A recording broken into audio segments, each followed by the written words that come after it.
Днес атмосферното налягане ще бъде по-високо от средното за месеца и ще продължи да се повишава.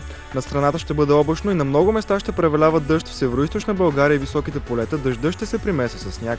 Късно следобед над северозападните райони ще има временно разкъсване на облачността. Ще духа умерен в източна България до силен северен вятър.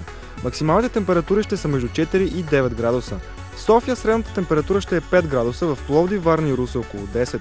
Благоевград ще е 6 градуса. Сега останете с репортерите на БНТ2, които провериха настъпва ли зимата и как ще я посрещнем. Русе далеч на север. Над планините ще бъде облачно с валежи от сняг. Максимална температура на 1200 метра около -1, на 2000 метра около -5.